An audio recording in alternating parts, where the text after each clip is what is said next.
Non, mais il n'y a pas de clé du succès. D'ailleurs, il y a une grosse mode sur Internet qui sont les groupes Instagram sur objectif être millionnaire ou devenir successful, machin et tout. Méfiez-vous de ces gens-là, d'accord ? Méfiez-vous du mot succès déjà, méfiez-vous de tout ça parce que ça dépend où est-ce que tu places le succès, où tu places la réussite. Si tu places la réussite au sens sociétal, au sens t'es connu, t'as de l'argent, t'as tout ce que tu veux, c'est un succès qui est très dur à obtenir. Si ton succès c'est de faire ce que tu kiffes, bah là c'est un succès qui est facilement accessible, tu vois. Et je pense que le jour où moi, à la fin du mois, ou quand j'ai fait un travail, je vois l'argent arriver sur mon compte, je me dis ah oui c'est vrai c'était payé, ou j'arrêterai de me dire ah oui en fait c'était payé. À ce moment-là, il faudrait que j'ai un bouton qui s'allume chez moi et me dit attention. Exécuté par qui ? Fabrice Florent. Bonjour, bonsoir, bon après-midi à tous et bienvenue dans ce nouvel épisode d'Histoire de succès. Chaque jeudi à partir de 6h du matin, je retrace avec une ou un invité son parcours de vie qui l'a amené à son succès depuis la petite enfance jusqu'à aujourd'hui. Je suis Fabrice Florent. Dans la vie, je fais des podcasts d'interviews et de discussions et je crée des contenus. Si vous aimez ce podcast d'ailleurs, allez écouter la bande-annonce pour en découvrir plus sur moi et sur mes autres podcasts. N'oubliez pas de vous abonner sur votre appli de podcast préféré, de mettre un cool commentaire et 5 étoiles au podcast sur Apple Podcasts par exemple, et de partager cet épisode autour de vous s'il vous a plu. C'est le meilleur moyen de m'aider si vous aimez mon travail. Un grand merci à vous et bonne écoute. Je t'ai lavé le petit... C'est gentil, merci. Tu me connais. Comment ça va ta vie d'ailleurs d'hypocondriaque dans cette j'ai de la chance dans cette vie pandémique. Je vis avec une femme qui me comprend et ça a été très dur le Covid de surmonter ça. Les gens se rendent pas compte, mais quand t'as peur des germes, c'est pas genre oh il a peur des germes. Il y avait un mec qui m'a dit ouais t'es relou, t'es hypocondriaque. Je sais, je suis désolé. C'est le truc que je dois te dire, c'est que je suis désolé en fait. Voilà. Je ne sais pas quoi faire. C'est plus fort que moi. Alors je suis en train de régler le problème certainement de manière psychiatrique avec un psy, mais c'est pas du jour au lendemain et j'essaie de faire des efforts et voilà c'est compliqué. Mais je vais y arriver. J'ai une amie qui était à Lyon en fait et qui m'a raconté qu'il y a un mec qui est venu te faire signer un truc et en fait il t'a filé son sur scène son stylo ouais et que t'étais là. Ouais, blocage. Bah oui, ouais. Alors j'ai demandé en fait, ce que j'ai fait, c'est que j'ai dit, en fait, je fais plus de dédicaces. D'habitude, je fais toujours des dédicaces après les spectacles, en mode, je rencontre 2-3 heures les gens, on rigole, on tape des barres, on fait des photos, ça fait plaisir à tout le monde, et même moi, j'adore ça. Là, avec le Covid, c'est compliqué, tu vois. Dès que le truc, il y a un virus chelou en France en ce moment, on a dit, bon, on arrête les dédicaces, on fait attention, Navo, tu prends un micro, moi je prends un micro, on fait attention quand on parle, on fait attention, l'équipe on garde des distances et tout. À l'époque, c'est genre, ouais, il est chelou, lui. 2 semaines après, le lockdown, tout le monde était enfermé chez soi. Donc, je dis, bon, pour une fois que ça a servi à quelque chose. J'ai gagné. J'avais raison. Il y avait un article dans Le Monde, justement, sur, en fait, tous ces gens qui se baladent avec des gels depuis des années. Ouais. En fait, leur revanche aujourd'hui, qui est. Ah bah ouais, là, complètement. C'est nous qu'on a gagné. Ouais. Mais cela dit, le gel, moi, je trouvais ça un peu abusé à l'époque. Mais les masques, quand on voyait des personnes qui venaient d'Asie, avec des masques, on se disait, waouh, c'est bizarre, il est malade, mais pourquoi il nous inflige ça? Il devrait rester chez lui. Or, non, c'est la manière la plus, altruiste justement de ne pas partager sa maladie, de dire j'ai peut-être un rhume, une gastro, je garde tout, et en fait maintenant j'espère qu'il restera ça de masque. Et après alors à Lyon ce qui s'est passé c'est que j'explique aux gens, je fais plus de dédicaces, le mec il me dit il me sort ton stylo, je fais mec exceptionnellement je l'ai fait pour toi parce que t'as le courage de vouloir le faire, viens on le fait maintenant. Je lui fais, je dédicace et tout. Et je fais, par contre, quelqu'un a du gel. Hop, j'ai pris du gel, j'ai fait attention, clac, il a tout posé et c'était cool. J'essaie de faire attention parce que moi, je peux aussi être une plaque tournante, du coup. Ouais. Parce que si je fais des dédicaces, après, c'est pas quelqu'un qui me le refile, c'est moi, je peux le refiler à beaucoup de gens. Tu le refiles à plein de gens. C'est un peu le problème de ce virus, quoi. Alors attends, c'est très rare, mais je prends mon téléphone parce que j'ai écouté 2-3 trucs de toi. Bon, merde, qu'est-ce que j'ai encore raconté comme connerie. Non mais les gens ils se rendent pas compte, mais on te pose toujours des questions. Toi tu dois faire parler d'un événement. Tu dis j'ai un événement bientôt. J'espère que ça vous ferait plaisir de l'œuvre que j'ai réfléchi pendant 3 ans et tout. Et après on te demande d'avoir des réflexions sur la vie en 3 minutes des fois. C'est quoi cette histoire de... En fait tu produis un truc, il y a un contenu dans ce que tu racontes. C'est-à-dire je trouve que c'est intéressant si tu viens dire quelque chose, tu vois. dans ton spectacle. Par exemple, dans Pulsion, tu parles de la mort de ton père, etc. Enfin, tu vois, en fait, c'est pas tous les jours que qu'il y a des artistes qui se pointent en venant parler du deuil. Je suis d'accord, mais vois. l'œuvre en parle d'elle-même. Là, je me retrouve dans une interview où on parle de ma vie, de mon parcours, de tout ce que j'ai fait dans ma vie, et je suis obligé d'avoir une objectivité, un avis, des fois assez intéressant, des fois pas du tout. C'est pour ça que des fois je dis de la merde. Mais non, tu dis pas de la... Ah ouais. Des fois je dis de la merde. Des fois je dis mais alors pourquoi je me suis embarqué là-dedans. Mais pourquoi tu crois que tu dis de la merde? T'as perdu ton téléphone portable, Fabrice Laurent. C'est que vous devriez le voir. Il est là. Ah, bah, il est là. Non, je t'en prie. Non, c'est pas ça. C'est que en plus j'ai peur de dire de la merde. J'ai peur de me dire putain, de regretter ce que j'ai dit. Et puis voilà. J'aimerais que les gens comprennent que on me pose des questions et j'y réponds. Voilà, j'essaye d'y répondre du mieux que je peux. Un peu, tu veux dire de faire preuve d'humilité, c'est ça? C'est pas de l'humilité, c'est juste que je ne... T'as le droit d'avoir un avis? Non, mais j'ai un avis, bien sûr j'ai le droit d'avoir un avis, mais est-ce que j'ai le droit d'avoir un avis privé? Ah! C'est ça qui est intéressant. C'est pas parce que je suis une personne publique que mon avis doit être public. Mon avis peut rester privé. Mon œuvre, elle est publique dans le sens où elle est accessible par le public. Il faut que les gens viennent, fassent la démarche, ils viennent, ils écoutent. Mais je vais pas jusqu'à eux en leur disant voilà ce que je pense. Ouais. Tu vois ce que je veux dire? Quand tu cliques sur une vidéo, tu fais la démarche de cliquer. Si ça t'intéresse pas, tu fermes. Tu commentes, tu dis que t'aimes pas. Mais j'aimerais vraiment connaître la différence. Est-ce qu'aujourd'hui, on a le droit d'avoir un avis privé? C'est intéressant. Est-ce que tu te retrouves donc parfois à répondre à des questions auxquelles tu voudrais pas répondre avec le recul, ou même sur le moment où tu te forces à répondre alors? Non, j'aurais aimé qu'on me dise on va parler de ce sujet-là. Okay. Est-ce que t'es OK? Moi, j'aurais fait mes recherches, j'aurais un peu établi, parce que faut savoir que la plupart des interviews se font des fois à 7h du matin. T'as la tête dans le huc, et après on te dit, alors, le conflit dans tel monde, telle partie du monde. Oh là là. Vous en pensez quoi, vous? Toi, en fait, t'es comme ça, t'attends, tu dis, d'abord il y a les infos, et après, vous arrivez, on parlera du spectacle. OK. Nanana, et 10 000 morts, vous en pensez quoi? Bah, c'est triste. Ah ouais, ça c'est ouf. Hein. Ah ouais, c'est triste. Bah ouais, c'est triste. En fait, t'es pas du tout prêt. Il y a un truc avec attention, ça c'est des problèmes de gens qui ont déjà accès aux médias, donc c'est pas un problème parce qu'il y a plein de gens qui disent ouais, moi j'aimerais bien être à ta place, mais je suis pas sûr que ce soit. Non, mais c'est un problème de à un moment donné, on te dit c'est maintenant et ça a intérêt à être efficace maintenant. Et là dans ta tête tu te dis mais si c'est pas efficace, qu'est-ce que je vais faire? Où est ma place si je ne suis pas efficace? Je suis pas quelqu'un d'efficace, je suis quelqu'un de réfléchi, je suis quelqu'un qui travaille, qui prépare. Moi, je suis pas un mec du live. Je suis un mec de la préparation. J'aime écrire, j'aime réfléchir, j'aime me dire je me suis trompé il y a 6 mois après, on me dire j'ai bien fait de pas le dire il y a 6 mois. Voilà. De la répétition. On parlait juste avant. Un mec de la répétition. Ouais. Voilà, je répète beaucoup. On a fait une interview il y a. Alors, pour les gens qui ont l'habitude du format Histoire de succès, mais qui ne suivaient pas à l'époque de Mademoiselle, on avait déjà fait cette interview sur ton enfance, ta vie dans le petit violoniste, etc. Le fait que tu aies fait du violon alors que tu savais pas ce que c'était qu'un alto, blablabla. Je vous mettrai les liens si vous voulez aller écouter, ce qui ressemble un peu à ce que je fais aujourd'hui. Moi, ce qui m'a intéressé un peu, c'était justement de voir depuis, je sais pas, cette interview, elle date de 2016-2017, il s'est passé plein de choses dans ta vie. Et en fait, l'un des trucs qui m'a vraiment marqué dans ton parcours, c'est que tu es devenu producteur. Oui, c'est vrai. Et en fait, c'est pas tous les humoristes à un moment donné qui se disent ok, bah moi mon rôle à moi, c'est pas juste de monter sur scène et d'écrire des blagues et de faire des blagues, c'est à un moment donné aussi peut-être de rendre d'une manière ou d'une autre, ou en tout cas de faire en sorte de produire des trucs à toi, quoi. Grave. Et je voulais parler un peu avec toi alors que les gens le voient pas, mais tu viens de t'installer par terre. Oui, c'était à l'aise, c'était bien. Et je voulais parler un peu avec toi justement de cet aspect-là et de ce qui t'a incité à te dire ok, je vais monter ma boîte de prod. Ta boîte de prod qui s'appelle Faire kiffer les gens. Ouais. FKLG. Ouais. C'était une. Donc avant ça en fait, t'étais produit par Harry Turgeman, qui a monté, avec qui vous avez monté Bref, Bloqué, Serge Le Mito aussi. Exactement, ouais. Et qu'est-ce qui fait à un moment donné que tu t'es dit tiens, ça peut être intéressant de créer ma propre structure? Écoute, déjà il y a plusieurs profils d'artistes. Il y a des artistes qui sont des artistes, c'est-à-dire eux leur métier c'est monter sur scène, faire leur œuvre et sortir.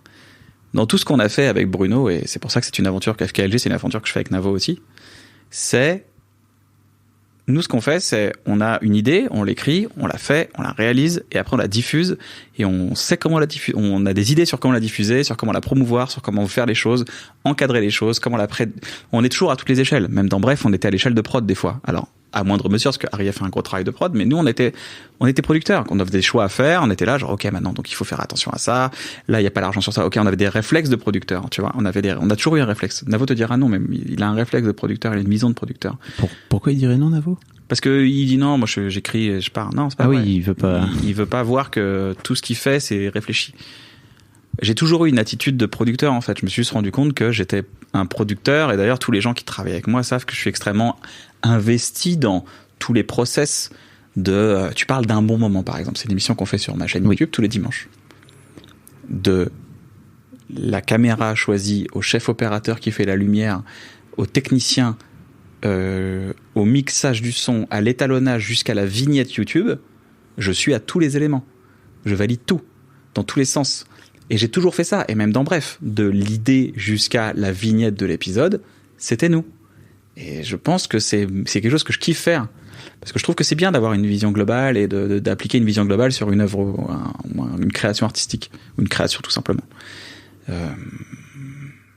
J'ai toujours fait ça. J'ai senti qu'avec Harry ne voulait pas ouvrir sa structure. Du coup, j'ai créé la mienne tout simplement. On aurait pu faire ça ensemble. Ouais. Du coup, ça s'est fait tout seul. Mais avant de le faire, il fallait une personne exceptionnelle pour le faire.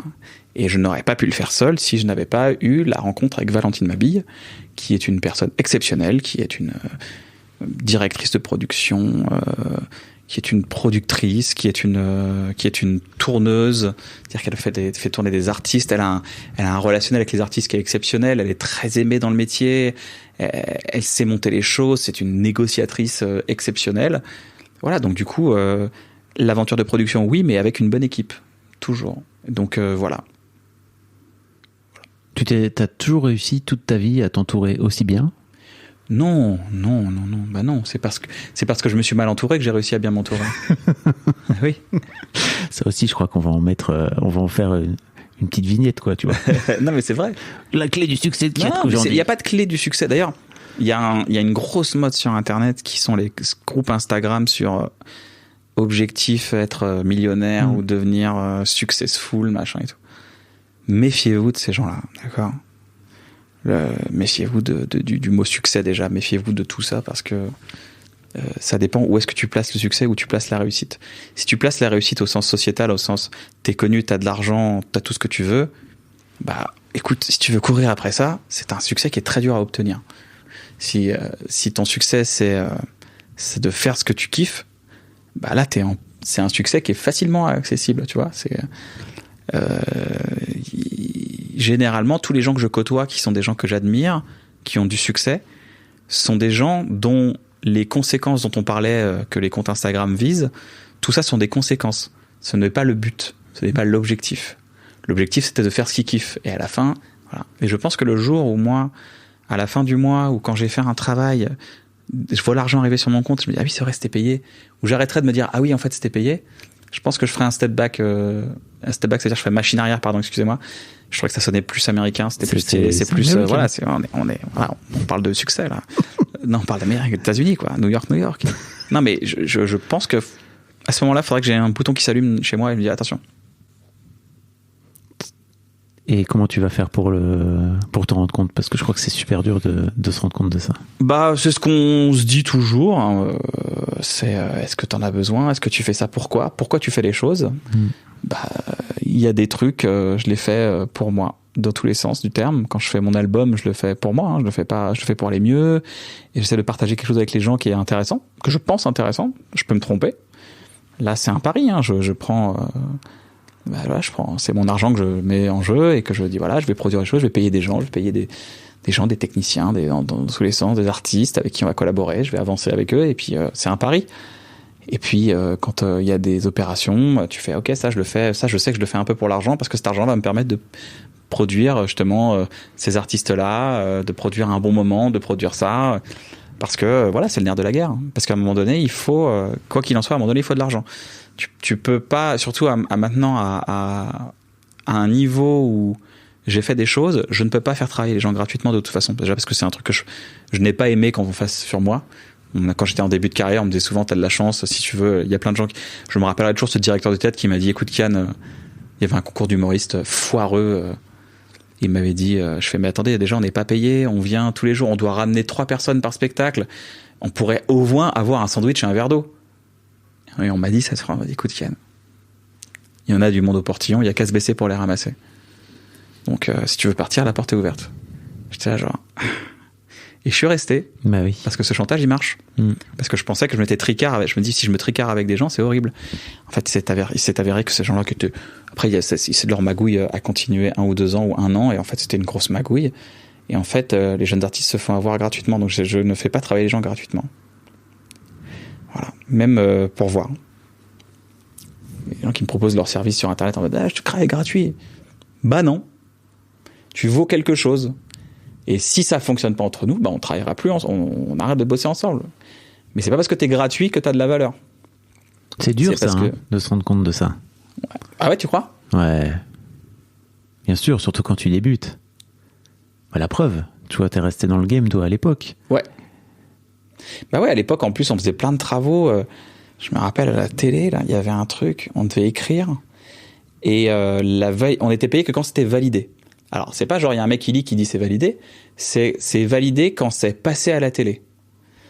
Donc, on écrivait des textes.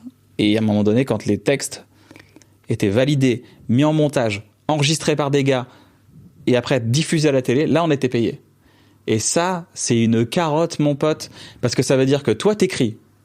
Tu te tapes à écrire des blagues, machin. Tu t'essaies de trouver. On pense que l'écriture, c'est rien. Mais c'est quand même dur. C'est dur. On écrit. T'as des galères de loyer à ce moment-là. Il y a un mec, un monteur, lui, il est payé. Il est payé à la journée, tranquille, il touche son cachet. Et tant mieux pour lui, c'est normal, parce qu'il est syndiqué, en fait. Tous les métiers de la technique sont syndiqués. Ensuite, t'as un réalisateur qui vient, qui enregistre les voix. Les gens qui font des voix, ils sont payés. Le producteur, lui, il a touché l'argent de la chaîne, il est payé. Il est payé pour t'orchestrer tout ça. Il va toucher son argent, il n'y a pas de galère. Et au moment donné où tu passes à la télé, c'est bon, il peut te lâcher l'argent pour laquelle tout le monde a été payé et toi, t'as pas été payé. C'est-à-dire, t'es le nerf de la guerre et le nerf est payé à la fin. Et ça, c'est une carotte de ouf. Et je me rappelle très bien, j'avais une embrouille avec le producteur. Je dis, mais pourquoi on n'est pas payé? Pourquoi les autres sont payés? Il fait, écoute, Yann, t'es débutant, hein. Il faut pas croire. Je l'ai mis dans ma chanson, Je te déteste. Les gens qui te disent, c'est normal, t'es pas payé, c'est normal, c'est comme ça quand t'es jeune. Et je fais, non, ça marche pas comme ça la vie. Et en fait, je trouvais ça fou. Et le gars a supposé qu'il allait me virer. Pareil, le monde au portillon, tu vois, le fameux monde. J'aimerais bien le rencontrer, ce portillon où il y a des gens qui veulent bosser gratuitement et tu peux leur manquer de respect comme ça. Je trouvais ça très, très insultant à l'époque. Et on me faisait comprendre que j'étais un peu syndicaliste en mode, voilà. Moi, je me suis toujours battu pour que tous les artistes soient payés à chaque fois. Même quand j'étais un des artistes, je disais, non, mais vous pouvez pas nous faire travailler gratuitement. Vous allez le vendre à la télé, vous l'avez touché de l'argent là-dessus. On doit au moins tous toucher un cachet de 80 €, 78 € net, 78,12 €, c'est net le cachet. Au moins on peut toucher 78 €, on est enregistré pour la télé, vous allez le vendre. Oui, mais non, c'est un documentaire. Et puis, c'est sur la ligne, toujours. Oh non, c'est un documentaire, ça vous rend service, c'est une exposition. Je sais, mais mon propriétaire, il s'en bat les couilles que j'ai de l'exposition. Moi, j'ai besoin des 78,12 €, j'en ai besoin. Et mec, c'est 10 repas, de quoi tu me parles? Et à un moment donné, t'as ce truc un peu je sais plus pourquoi on est arrivé là d'ailleurs. Non, parce que je t'ai parlé de monter ta boîte et de monter ta boîte de prod. Et le mec qui me disait je te propose mes services gratuits, je fais non, tu vaux plus que gratuit. Après, on peut essayer de travailler ensemble, mais de toute façon, avant, on dit toujours, écoute, notre collaboration, on essaye. Notre collaboration est encadrée financièrement, ce sera ça, cette somme. Est-ce que ça te convient? Si elle te convient, tant mieux, on bosse. Et ensuite, à la fin de cette, et on continue. Ou on continue pas. On teste, quoi.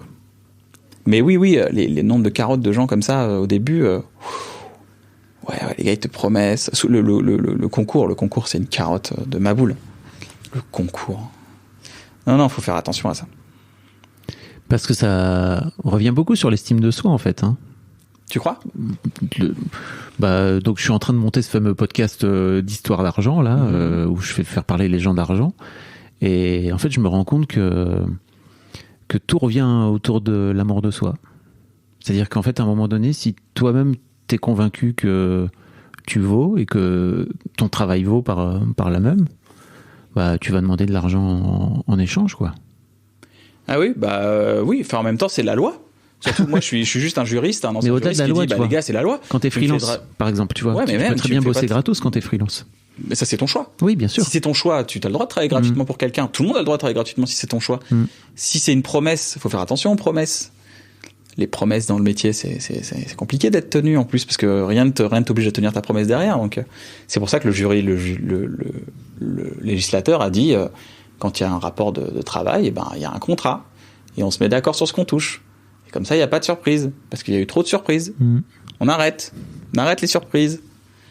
Donc voilà, c'est les petites carottes du début et en fait, ça te forge. Mais j'ai jamais changé. J'ai toujours été très défendre les artistes, quoi. Les artistes, tu vois, qui se rendent pas compte et on leur dit voilà, vous avez de la valeur. Vous avez de la valeur, défendez-vous, vous avez une valeur. Je voudrais te parler d'un bon moment. Ouais. Qui est... Alors j'ai l'impression que ça a été aussi votre occupation pendant le Covid. Quoi. Exactement, ouais. C'était ça un peu l'objectif à la base.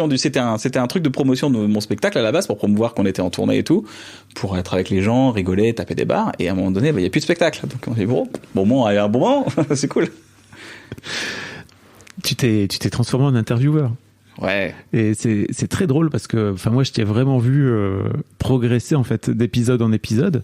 Et là encore, je trouve que c'est intéressant de devoir sortir de ce cadre-là parce que, de mon point de vue, tu vois, en tant qu'artiste, toi, ton métier à la base, c'est quand même de monter sur scène devant des tas de gens et de parler. Et en fait, les gens t'écoutent. Et là, tu t'es retrouvé. Peut-être, alors j'allais pas dire pour la première fois de ta carrière parce que j'imagine que quand tu fais bref, etc., il faut que t'écoutes énorme parce que t'as beaucoup travaillé avec les gens d'une manière générale, donc il faut que t'écoutes. Mais c'est un autre style d'écoute. Pas grave. L'écoute de l'interview. En fait, à un bon moment, je suis pas intervieweur. Moi, je suis un pote qui parle avec ses potes. Donc, si tu crois que je suis un intervieweur, dis, oh putain, il lui coupe la parole. Ouais, mais je parle à un pote comme à un pote, quoi. On parle, on échange. On se coupe la parole, mais ça va dans les deux sens. C'est pas que moi ou c'est pas que Navo. Mais j'ai beaucoup plus appris maintenant à me positionner en écouteur parce que au début, j'avais peur que je remplissais le vide parce que j'avais peur que les gens étaient mal à l'aise en face. Donc, je me suis dit, merde, je vais essayer de meubler au début. Et d'ailleurs, quand tu fais une interview au début, quand quelqu'un est un peu, pas impressionné, mais toujours un peu timide en début d'interview, tu te dis qu'il faut au début, il faut meubler un peu pour qu'ensuite la personne dise, ok, c'est bon, le stress est parti, maintenant je peux parler. Et j'ai senti je faisais cette méthode et en fait, j'apprends, quoi. De toute façon, j'essaie de m'adapter aussi à la personne qui est en face. Tu interviews pas Vincent Delerme comme tu interviews Maffay et Carlito. Oui. Tu vois, donc c'est deux énergies différentes. Et d'ailleurs, à la fin, l'énergie n'est plus la même. Donc j'ai appris beaucoup. J'ai appris beaucoup sur moi aussi. J'ai beaucoup appris à. C'est-à-dire j'ai appris à. Je me suis dit, tiens, là, c'est marrant, t'as ramené à toi alors que ça valait pas le coup. Donc il y a un truc qui fait que tu ramènes à toi. C'est bizarre ça. Vas-y, arrête de parler de toi un peu. Ok, t'as raison, ouais, carrément. Allez, on arrête, salut, ciao. Et hop, c'est bon. Et ça avance et j'ai appris beaucoup sur moi. Donc je me suis vu, et je me suis regardé. Parce que je fais le montage avec les monteurs. Rien, j'ai appris sur moi. En fait, je peux pas être le meilleur. La première émission, c'était avec Roman Fressinet et Ahmed Sparrow, et je suis dans un état de stress énorme. Et, c'était pas bloqué? C'était pas les... Non, la première diffusée, c'est bloqué, mais la première qu'on a enregistrée, vraiment, c'était celle-là. D'accord. Et je le vois, même dans bloqué, je suis un peu stressé et tout. Et même si je suis avec mes potes, je me suis stressé. C'est super dur. T'as 5 personnes autour de la table, ouais, avec qui il faut faire jongler la parole, quoi. C'est hyper dur à faire. Très, très dur. C'est mais un bon, métier. On se lance, quoi. Et puis on l'a fait, et puis les retours sont cool, les gens sont contents, moi je suis content, tout simplement. Après, c'est pas changer, révolutionner les choses, mais on essaie de faire les choses bien. Une belle image, un beau son, des belles conditions, voilà. C'est marrant aussi parce que j'ai acheté au printemps dernier un truc sur une bonne boutique. Ouais. J'ai acheté un très chouette cadre, donc je suis très heureux, ouais. Très fier. Ça aussi, en fait, à un moment donné, tu t'es dit, tiens, ça serait marrant de lancer une boutique avec où je vais venir mettre. Tu sais, j'ai acheté des paroles de Ben. Ouais, ouais, carrément. Dédicacées par lui et tout. Ouais. Et je me suis dit, waouh, mais qu'est-ce qui fait que Kian a monté ce truc? C'est fou, quoi. J'adore le merch, moi. Je suis un grand consommateur de merch d'artistes. J'adore les bons merch.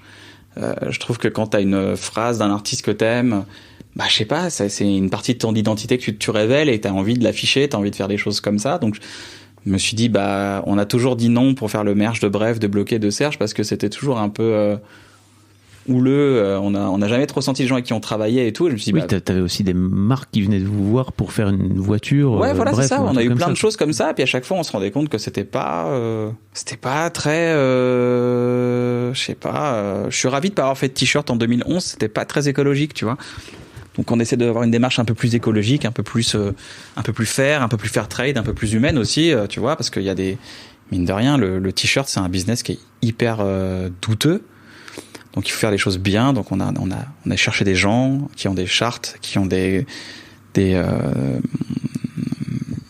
on essaie d'avoir une charte de bons produits.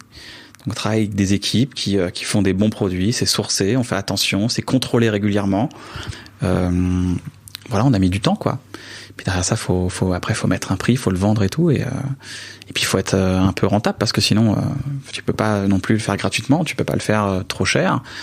Il faut, voilà. Et j'aime le côté aussi des prints. Les prints, c'est ce que j'aime. J'adore. J'en ai plein chez moi des prints, des trucs imprimés d'artistes et tout, dédicacés. J'adore ça. Tous les artistes que j'aime, tous mes amis m'ont toujours fait un petit truc dédicacé. J'ai toujours un petit dédicace, un petit dessin. Tous les gens avec qui j'ai travaillé qui sont créatifs m'ont offert un dessin ou un truc comme ça que j'adore. Et donc, c'est des choses que j'aime, en fait. Et je me dis, bah, tiens, on va créer cette plateforme qui s'appelle Une Bonne Boutique. Et ça sera pas que pour moi, ça sera aussi pour tous les artistes qui veulent faire des œuvres.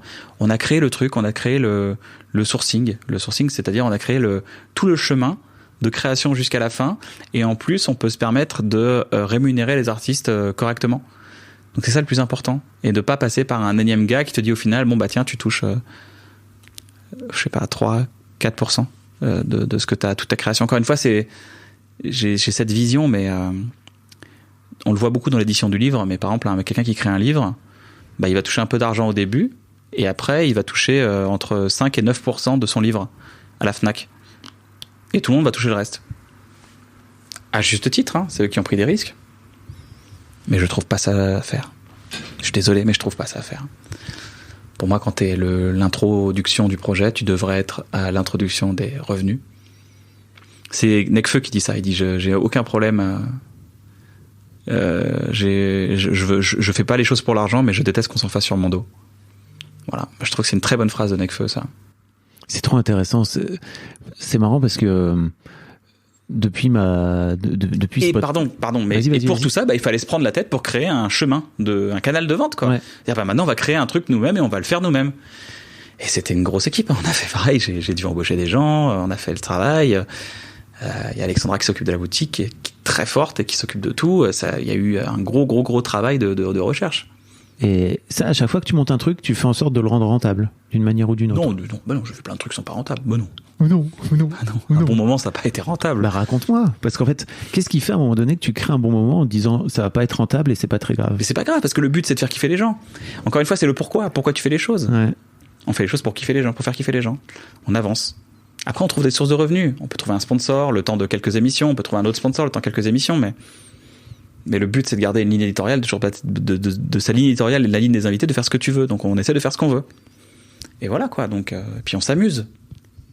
Et puis, si on arrive à être rentable, tant mieux. Et si on arrive à être juste à l'équilibre, tant mieux, on a gagné.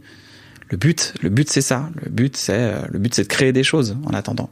Parce que, mine de rien, ça a créé beaucoup plus que de l'argent à un bon moment. Ça a créé une connexion avec les gens qui est beaucoup plus forte que l'argent. L'argent, c'est sympa, mais là, Comme quoi, par exemple? Comment tu le vis, toi? Les gens dans la rue nous arrêtent avec un Navo, on est là, ils connaissent Navo, ils apprennent à connaître la valeur de Navo, qui est vraiment cette personne que j'adore. C'est vrai que Navo est habituellement il est devenu connu, là. Il est dans l'ombre, hein, Navo. Ouais, les gens nous parlent d'un bon moment, ils nous envoient des courriers, on reçoit beaucoup de lettres sur un bon moment. Moi, j'ai beaucoup de chance. Beaucoup de courriers de gens qui m'écrivent, un bon moment, ça me fait du bien. Le dimanche soir, c'était un peu le bad, grâce à vous, on est là, on est bien. Bah, tant mieux. Et ça, c'est pas l'argent qui l'achète. Mais c'est l'argent qui le transforme, l'électricité et la technique et les locations des matériels en bon moment. C'est trop intéressant, vraiment. En fait, à quel moment t'as toujours eu cette vision de businessman, en fait? Parce que pour moi, en fait, il faut avant tout avoir une vision de businessman pour aussi te dire, ok, bah, en fait, il y a des trucs qui vont pas être rentables, mais c'est pas grave parce qu'en fait, à la fin, on finit par faire ce qu'on a envie de faire. Ouais. Et même si l'objectif est pas de gagner des millions d'euros avec ta boîte de prod, etc., c'est quand même de te dire, ok, en fait, ça me permet de pouvoir créer Tu vois, c'est une structure qui me permet de pouvoir créer. C'est exactement ça. Aujourd'hui, j'ai de la chance, je travaille même avec des jeunes réals. J'ai un gars qui s'appelle Pierre Hilaire, avec qui je travaille, qui a 22 ans, que je salue. Est-ce que c'est le fameux gars qui a monté tes clips là, c'est Jérémy Levipon. Lui, il a 21 ans, il est encore plus fort, là, okay. encore. Ces petits salauds de jeunes là qui sont trop forts là. Non, Pierre, c'est un mec que j'ai rencontré par Anis Rally, tu connais le créateur, qui est dans la bande de Panayotis, de voilà, c'est ça, exactement, Prévost, exactement, ouais, la bande. Comment ça s'appelle déjà c'est Multiprise. Les Multiprises, ouais, que j'ai reçu plusieurs fois dans l'émission et tout. Et ben un jour il y avait un gars qui s'appelle Pierre, il me dit il est super lui. Je dis ok cool. Et puis Pierre je l'appelle et je lui dis bah tu sais quoi, on cherche un monteur pour un bon moment, ça te dit d'essayer. Et puis on est 3 monteurs, il y a Alfie, lui, Nico et il y a je crois que c'est les 3. Et donc il y a 3 monteurs sur un bon moment. Puis il est là. Puis à moi je dis tu sais quoi, j'aimerais bien faire des vidéos un peu courtes, TikTok, des petits trucs pour le spectacle et tout. Ça dit de le faire, ouais grave. Écoute, tu vois avec Valentine et puis mettez d'accord sur le deal et puis après je t'envoie les vidéos et puis on le fait. Ok grave. Et on fait ça et ça se passe bien et c'est un mec trop drôle et quand il m'envoie ses créations je fais c'est trop marrant mec, bravo, j'aurais pas fait mieux, c'est trop bien ce que tu fais. Et en fait c'est la structure, elle me permet de faire ça et c'est grâce à ça, tu vois. Et puis comment on paye ça, c'est les gens quand on fait des vidéos par rapport au spectacle, et il y a des tickets, c'est du budget du spectacle. On gagne un peu d'argent sur le spectacle et on l'injecte là pour faire parler du spectacle. C'est des budgets de communication, tu vois. C'est tout con. Mais au final, c'est vraiment pour dire, oh, les gars, on a fait un super moment, je vous en rends un, voilà, comme ça le public se voit en plus, sont contents, on a fait un moment fort, on fait des blagues, tu vois, c'est pas, ça sert à rien de mourir le plus riche du cimetière. Mais c'est qu'ils font les sushis. C'est quand même bien les sushis, hein. C'est bien les sushis. Les sushis, c'est cool. Faut pas trop en manger, mais c'est bon, hein. Non mais là on est parti sur l'argent, mais tout ce que je veux dire c'est que cette structure elle me permet de créer, voilà. Même là pendant le Covid je me suis dit tiens je vais mobiliser 5-6 auteurs et on va écrire des blagues. Je leur dis les gars, moi je cherche des punchs, des blagues, des trucs comme ça, j'en ai besoin. Donc là j'ai 10 pages de punch que j'ai payé à plein d'artistes. J'ai aucun but derrière ça, mais au moins j'ai des blagues. Je me dis je les ai. J'ai acheté des blagues à des artistes, tu vois, tout simplement. Je leur ai dit écrivez, voilà, c'est vos blagues, hein, c'est vos blagues, vos droits d'auteur, je m'en fous, tu vois, je suis pas en train de dire c'est mes blagues, mais je dis voilà, cool. Et on va voir ce que j'en ferai un jour, mais au moins je sais que j'ai un paquet de blagues et si un jour je veux développer des choses, j'ai déjà une base ici. C'est fou. Tu te rends compte quand même du chemin depuis 10 piges, même plus 15. Explique-moi parce que j'arrive pas à voir ton point. En fait c'est trop intéressant de voir ton évolution depuis 15 piges et de ton premier spectacle où t'étais pour le coup juste entre guillemets humoriste et tu venais jouer, etc. Et de voir aujourd'hui comment comment t'as transmuté en fait. Je rends aux gens de moi à l'époque. En fait, je fais exactement ce que j'aurais aimé qu'on fasse pour moi à l'époque, tout simplement. Il y a des gens qui m'ont aidé à l'époque. Voilà, à mon tour, j'aide les gens qui. Enfin, c'est tout con. Comment tu fais pour aller chercher les gamins de 20 ans là qui sont des petits génies et t'as des comment dire. T'as organisé ça d'une manière ou d'une autre ou alors c'est les gens viennent à toi? J'ai une chance énorme, c'est que les gens viennent à moi. Ouais. J'ai tous les gens talentueux viennent à moi. Enfin pas tous, mais beaucoup de gens talentueux viennent à moi. Et du coup, dès que j'ai le temps de regarder aussi, parce que j'ai pas tout le temps de regarder, mais dès que j'ai quelqu'un qui regarde, je dis putain ça c'est génial ça, putain. Et je dis lui il est trop fort pour ça, lui il est trop fort pour ça. Mais c'est ce que j'ai fait pour tout. Même c'est tous les acteurs, c'est lui il est trop fort pour ça, lui il est trop fort pour ça, elle est trop forte pour ça. Il est trop fort. Il y a que des gens trop forts en fait. Il faut juste savoir les motiver. Et donc voilà quoi. Et donc je travaille beaucoup avec des jeunes équipes parce que les jeunes équipes il y a une envie et tout. Et quand je dis jeune, c'est pas une question d'âge, c'est une question d'envie. Je pense que la jeunesse se définit par l'envie et la soif de faire. Il y a des jeunes, il y a des vieux de 18 ans et il y a des jeunes de 42 ans. Il y a des jeunes de 70 ans. Donc ça n'a rien à voir. C'est trop intéressant, vraiment. Parlons de ton album. Oui. Oh là là. Écoute, première fois que j'ai écouté ça, on se connaît depuis longtemps. Hein. Okay. J'ai compté, dans à peu près 100 000 albums, j'aurais vendu 100 000 albums.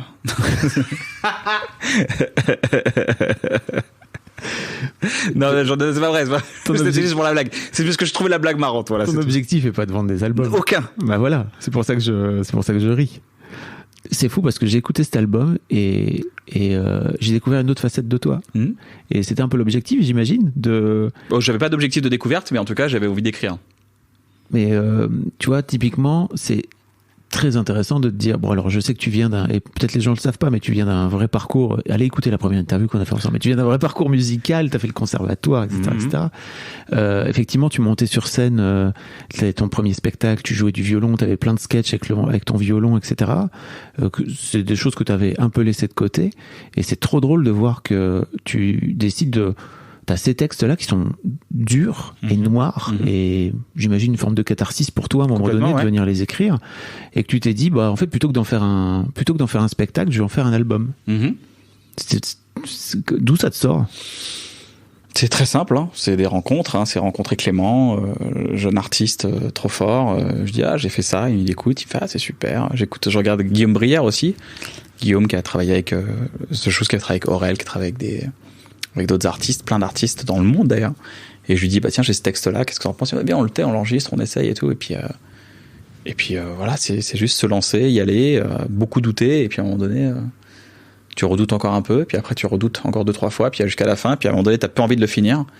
Et puis après, tu te forces un peu parce qu'il y a un mec qui te met une deadline, un mec comme Clément Libre, qui est un mec formidable, qui a tenu le projet de A à Z, qui a su me remotiver en permanence, et puis go quoi, faut y aller. Ça donne cet objet un peu étrange, hein, c'est un objet un peu étrange, hein, cet album. Je trouve que c'est un peu, c'est pas dans la tendance du tout, c'est pas du tout. Je pense même pas que ce soit ancré temporellement. Ah oui, non. Je pense que tu peux l'écouter dans 2 ans, dire ok, oui, il parle de ce sentiment-là, ou je parle de choses assez. Je parle d'émotions et de. Ouais, je parle de choses que j'ai identifiées sur plusieurs schémas en fait. Un schéma de vie, c'est quelque chose que tu répètes, genre tu te mets avec une meuf, c'est pas la fille que tu croyais, elle te largue, tu te retrouves tout seul, tu t'en veux, tu te remets avec une meuf, finalement c'est pas la meuf que tu croyais, etc. Tu vois, là ça fait 2 fois. Et troisième fois que c'est bizarre là. Et donc tu te retrouves tiens, je suis dans un schéma, et donc tu identifies les schémas. C'est vraiment, il y a 20 ans de réflexion derrière cet album, dans le sens où je me dis, quand je dis 20 ans de réflexion, c'est pas genre j'ai pas 20 ans de réflexion sur les textes, mais il y a 20 ans de... 20 ans de vie. Il y a 20 ans de vie de se dire, en fait, on peut faire 3 fois, 4 fois la même erreur. Ok. Et pourquoi on l'a fait? Je sais pas pourquoi on l'a fait, mais je l'ai fait. Est-ce qu'on peut s'arrêter de la faire 2 secondes? Ok. Ça y est, j'arrête de la faire. Merde, je viens de la refaire. Putain. Bon, peut-être qu'il y a un truc qui va pas que je comprends pas. Ça s'appelle l'inconscient. Ok. Freud, c'est qui? Ok. Freud. Wikipédia. Jacques Lacan. Ok. Jacques Lacan.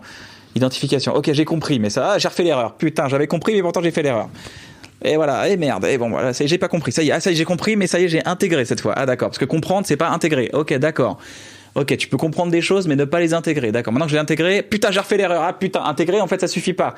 Il faut se battre contre soi-même des fois, où il faut accepter de ne pas être cette personne aussi. Ok. Et à un moment donné, ça donne des chansons.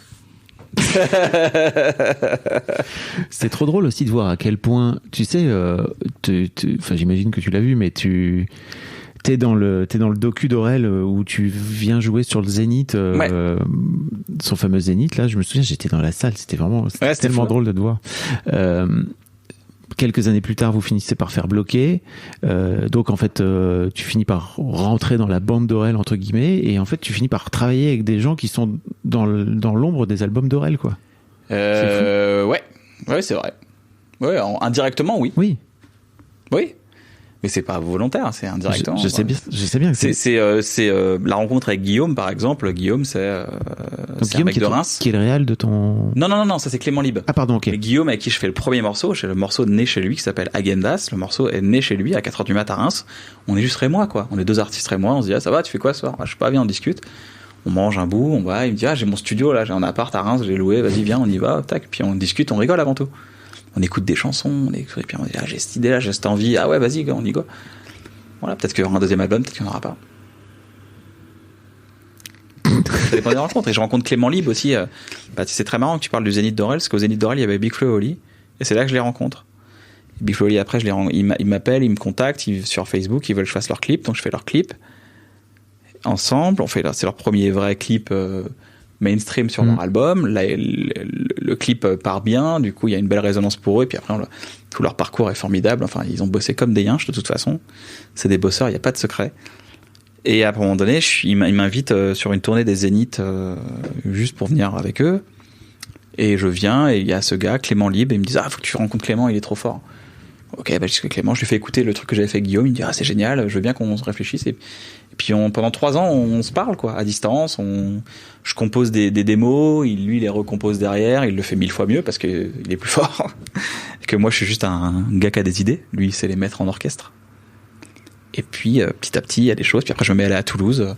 Une semaine par-ci, une semaine par-là, une semaine par-ci, une semaine par-là. Puis je vais me soigner à Toulouse, en fait. Je vais pas du tout écrire, je vais me soigner. Je vais sortir des choses que j'ai en moi.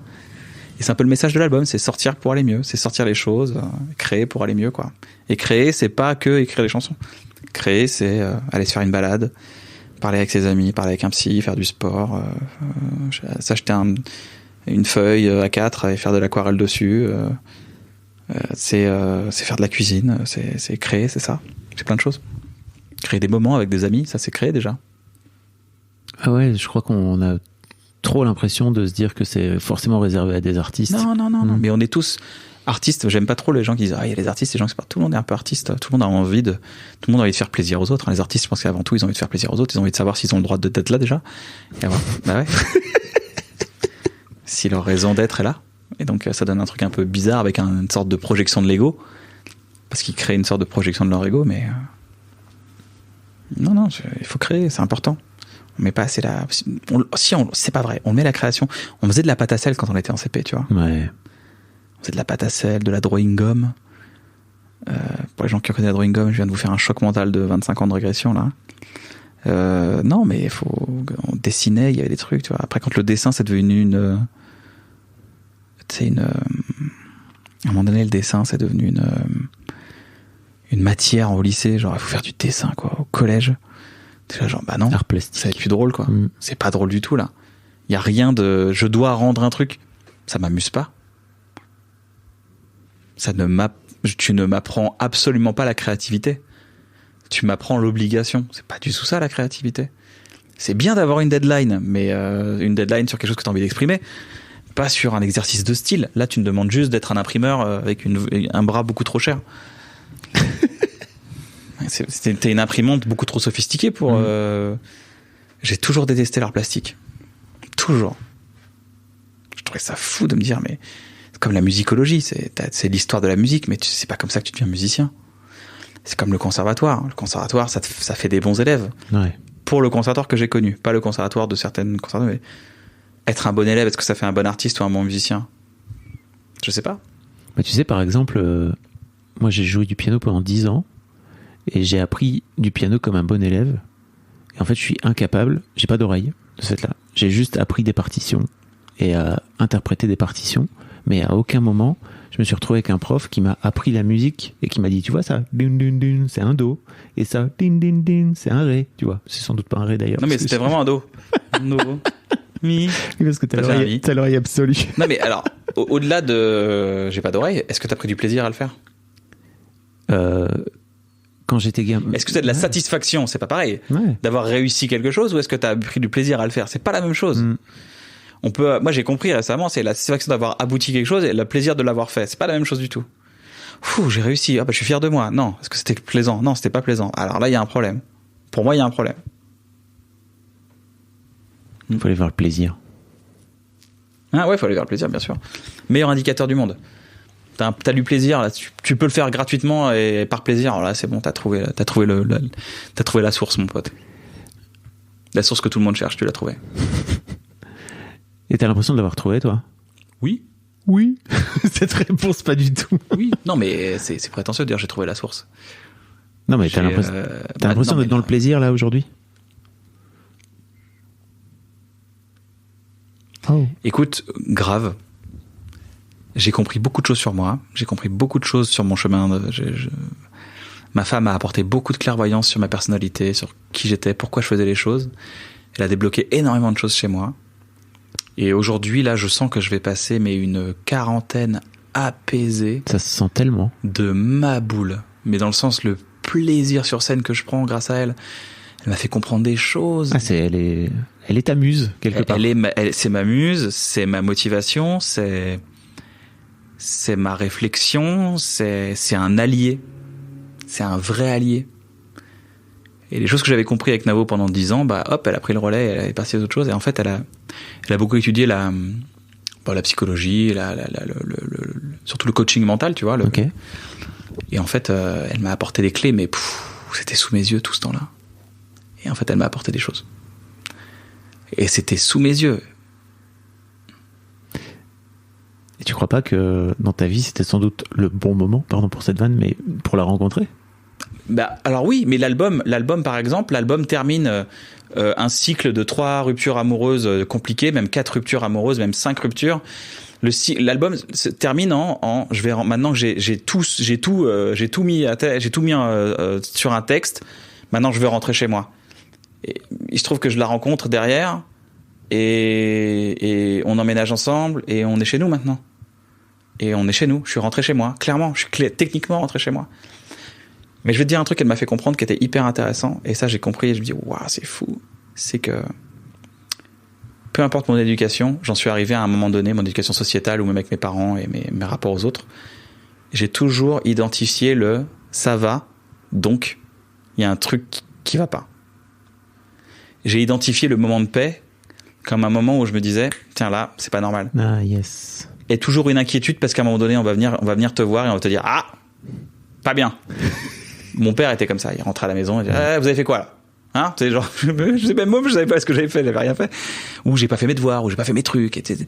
Mais constamment, j'ai longtemps associé ça. Et en fait, elle m'a dit, c'est marrant, c'est que des fois, je pouvais être dans un moment de bonheur et automatiquement, dans mon script de cerveau, c'était oui, mais ça. Et en fait, mon cerveau allait compulsivement chercher des histoires, soit les inventer, soit raconter des vieux dossiers d'une altercation que tu as eu avec un ami ou un truc, tu sais, un conflit, et il te le met dans le cerveau. Il fait, oui, mais ça, tu te rappelles, en 93, Christophe Schneider, il t'avait plaqué au sol et il t'avait volé ta casquette.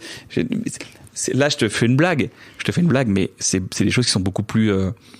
des choses qui te touchent en plus. Donc bien ça évoque des émotions négatives. Donc, moment de paix, ton cerveau compulsivement il dit ça existe pas, il dit ah ok, moment de paix, donc moment de paix, je vais aller chercher dans la besace, qu'est-ce que j'ai en ce moment, tiens je vais lui parler de ça, hop tu joues, du coup hop t'as un moment où t'es pas bien. Et en fait elle m'a dit, au début je lui dis bah donc moi j'avais compris ça, je me dis ok j'ai des pensées qui sont contraires à l'instant, mais je me dis que c'est pas grave, c'est juste compulsif, je le vois, j'ai des pensées compulsives.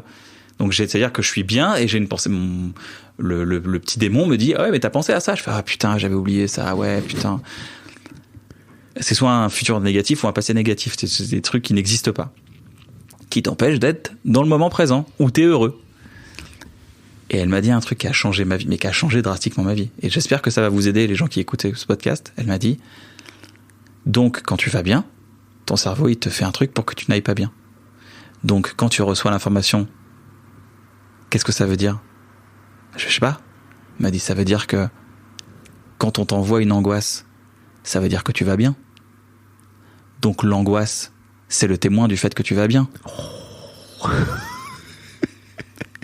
Et que la seule chose, ton script, il ne sait réagir qu'au fait que, vu que tu n'allais pas bien, vu que tu allais bien, il te dit c'est pas normal, donc il faut qu'il aille pas bien. Donc quand tu vas pas bien, c'est que tu vas bien. Et qu'à ce moment-là, dans ma tête, ça a fait what? Et du coup maintenant, quand je vais bien, j'ai une pensée, je fais non mais c'est que je vais bien. Et du coup ça balaye mais d'une force. Hier soir j'étais sur scène, j'étais là, j'étais en train de kiffer avec les gens, rigoler, taper des barres et d'un coup genre et si nanananan et je fais c'est normal tu viens quand je vais bien. Je suis en train de kiffer avec les gens là. Oui, c'est plus marrant maintenant, hein. Depuis que t'es avec cette femme, c'est relou, hein. On peut plus rien faire. C'est une sorte de Maïté. L'accent du Sud. Maïté. Mais en tout cas, ça, la connexion, t'as un script dans le cerveau qui respecte, en fait, tes émotions. T'as une belle émotion, donc t'as des émotions négatives qui arrivent derrière. Ça, c'est un script. Mais si ce script se déclenche, ça veut dire avant tout que tu vas bien. Donc, identifie que tu vas bien. Qu'est-ce que t'en penses? C'est ouf. C'est pas mal, ouf. Et tu veux dire que quand t'es en train de jouer, là, ça fait des plombes que tu joues ce spectacle. Tu continues à... Je veux dire, t'es pas en mode automatique. C'est-à-dire qu'il y a un moment donné, ton cerveau, il peut être là à te faire... Alors, voilà, tu te souviens de Christophe Bidule qui t'a plaqué? Bim, je te le balance dans la gueule quand t'es devant 1500 personnes. Quoi. Oui. C'est une pensée compulsive. Et ça, en fait, je pense que... Je vais parler un peu politique. Ouais. Mais pas politique dans le sens les gens aujourd'hui, les élections, les trucs comme ça. Je vais parler de... Je pense que la plupart des gens qui...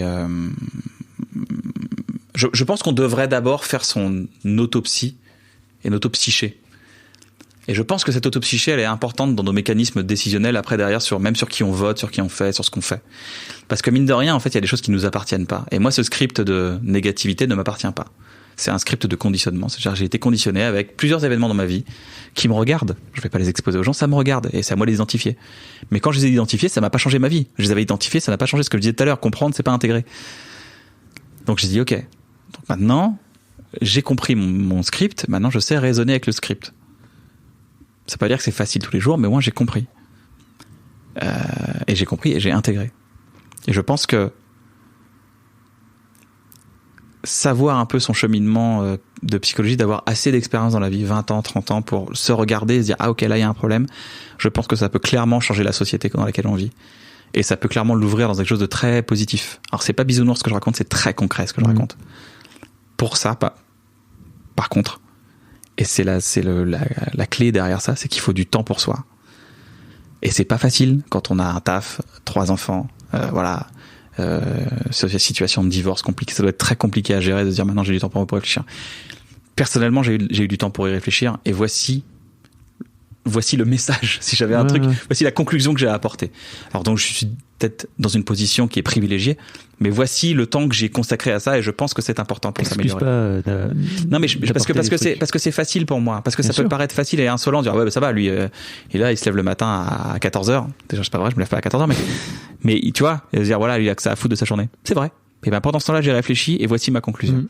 Et je pense qu'en améliorant des choses, on améliore nos rapports aux autres et nos rapports aux autres sont améliorés. Du coup, ça crée un système vertueux et on est plus inspirant que expirant, quoi. On a plus il est là que il est là. Voilà. On revient à l'amour de soi toujours. J'ai vraiment l'impression. Oui, c'est vrai. C'est vraiment ce truc de plus tu vas vers l'acceptation de quitter, de l'amour de toi, plus et te comprendre, plus t'es capable d'intégrer. Ça passe par une phase de ok, voici les choses que je n'aime pas, voici les choses que je commence à aimer, ok, je vais aller plus vers là, les gens que j'aime pas, ok, les gens que j'aime bien, les gens qui m'apportent du bien, les gens que j'aimais mais je me suis rendu compte que je les aimais parce que j'étais conditionné à les aimer alors qu'en fait elles sont pas bonnes pour moi, ok, donc revenir à ça, voilà. C'est un peu ce dont traite l'album d'ailleurs. C'est bravo pour ce chemin. Bah merci, on commence la quarantaine, j'ai hâte. C'est vrai que t'as 39, non? 39, ouais. Allez. Ouais. T'as vraiment hâte de la quarantaine? Non, j'ai hâte d'être maintenant, je m'en fous, je suis bien, je suis bien maintenant. Est-ce qu'il y a un truc sur lequel je t'ai pas amené ou dont t'aurais bien aimé parler? Non. À la réflexion. Méfiez-vous du mot succès, voilà, méfiez-vous du mot succès. C'est trop intéressant ça. T'as l'impression d'avoir du succès toi aujourd'hui? Mec, j'ai de la chance, j'ai une chance énorme. C'est pas de la chance, c'est du travail. Non, mais la chance, mais la chance, ça se travaille. Oui. Faut pas oublier. J'ai de la chance et je l'ai saisi cette chance que j'ai aujourd'hui. Donc j'ai de la chance. La chance n'appartient qu'à ceux qui s'y sont préparés. Vraiment, mais il y a plein de gens qui ont travaillé, c'est pour ça que le succès, il y a plein de gens qui ont bossé qui n'ont pas eu cette chance derrière.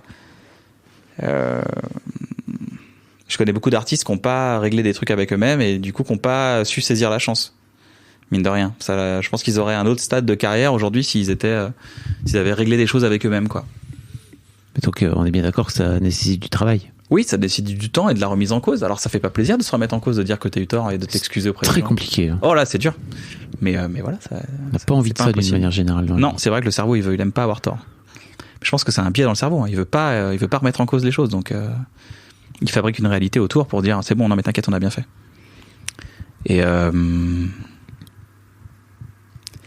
Et donc oui, non mais oui, en tout cas en termes d'abonnés sur Instagram, pour des gens, j'ai du succès. En termes de gars qui fait du stand-up dans des grandes salles, oui, j'ai du succès. Après, est-ce que c'est ce que je recherche? Non, parce que sinon, je vais pas dire non parce que c'est nul, parce que c'est kiffant. Tu m'avais déjà dit, tu vois, par exemple que t'avais commencé à avoir du succès à partir du moment où t'avais arrêté d'aller le chercher. C'est exactement ça. Mais non, mais c'est ça. En fait, c'est pas ça. Ça dépend par où tu te places. S'il y a un jeune humoriste qui m'écoute il va trouver ça insolent que je dise oui, j'ai du succès, c'est cool, ou j'ai pas de succès, ou le succès c'est pas ça, la vraie vie c'est pas ça. Ou si je parle à quelqu'un qui galère au RSA et je dis l'argent c'est cool, mais 3 petits points et tu fais ce que tu veux derrière, il va dire mais c'est facile, t'en as. Oui, d'accord, ça dépend du moment où on se place. Maintenant il faut se placer du moment où je suis. Du moment où je suis, là où je suis moi, je ne vais pas répondre pour les autres, je réponds pour moi. Bien sûr, c'est à toi que je pose la question. Et j'ai beaucoup travaillé. Et pour moi, j'ai eu la chance que ça paye, ce travail. Parce qu'il y a des gens, ils travaillent des heures et des heures et des années et ça ne paye pas. Voilà. Donc, ça, c'est cool. Je viens dans une salle, je viens à Strasbourg. Il y a des gens qui se déplacent pour me dire, ils payent une nounou. Oui, c'est une chance énorme que les gens te fassent confiance pour ça. Je sais pas de me dire tous les soirs, sinon je vais me mettre la pression, mais. C'est vrai. Bah ouais, t'imagines. Imagine, tu dis, putain, ils ont payé une nounou et tout. Alors, j'espère que moi, Tu doutes? D'accord. Alors, toujours. Toujours un petit doute. Toujours. Il est de moins en moins criant, mais il est toujours là. Et même après avoir joué ton spectacle des dizaines et des dizaines de fois, comme là. Toujours un petit doute. Ok. Le petit doute qui déclenche l'adrénaline. Plus d'adrénaline, plus de plaisir, plus d'utilité, mauvais spectacle, rentre chez toi. Merci Kian. Merci à vous. C'était super. Et je peux faire de la promo pour une association ? De la promo. Allez voir l'association Linky, qui travaille très très fort et très très dur, qui est une société qui est dysfonctionnelle. Du coup, il y a une association qui est fonctionnelle, qui s'appelle Linky, qui aide à apporter du soutien alimentaire, psychologique auprès des étudiants qui sont en galère avec le Covid. Donc Linky, vous pouvez donner du temps, vous pouvez donner de l'argent, vous pouvez donner des denrées alimentaires. Linky, allez-y, Linkee, Linky.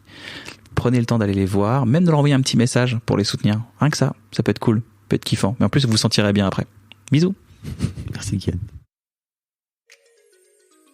Merci beaucoup pour votre écoute. Avant de nous quitter, si vous avez aimé ce podcast et cet épisode, merci de lui mettre un commentaire sur Apple Podcasts et 5 étoiles de préférence. C'est le meilleur moyen de le faire connaître. Vous pouvez faire comme Macha Chose qui a écrit: comme toujours avec les podcasts de Fab Florent, on a l'impression d'être une petite souris.